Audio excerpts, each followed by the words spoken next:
It was the saddest of hostage homecomings today. The bodies of 4 Israelis, 2 of them the little red-headed brothers Ariel and Kfir Bibas, were handed over in another tasteless Hamas spectacle.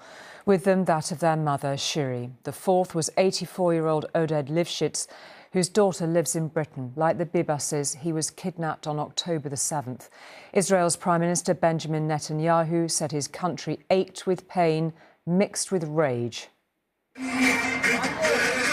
We are led to believe that war involves men of fighting age. Women, children and the elderly are supposed to be exempt. And yet the coffins handed over by Hamas today contained the bodies of a mother, her 2 little sons and an octogenarian.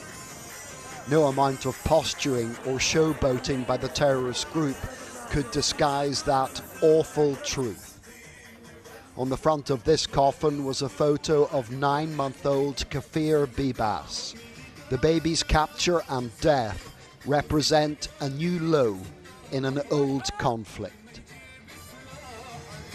Before the dead hostages were returned to Israel, the IDF checked their coffins for booby traps. Then the armed forces could honour their fallen compatriots. Perhaps there was a hint of atonement here too for failing to prevent their capture and failing to rescue them. This is the first time that Israel has witnessed a release of hostage bodies, and their return gripped the country. אנחנו מרכינים את ראשינו על האובדן הכבד של 4 חטופינו. כולנו כואבים בכאב שהוא מהול בזעם. כולנו זועמים על מפלצות החמאס. All 4 dead were kidnapped from kibbutz near Oz. 84-year-old Oded Lifschitz was a peace activist. His daughter Sharon lives in London.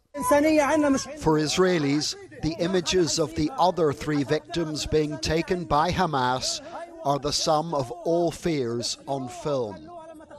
A mother, Shiri Bibas, trying to protect her 4-year-old boy Ariel and the baby Kfir when there was nobody around to protect all of them.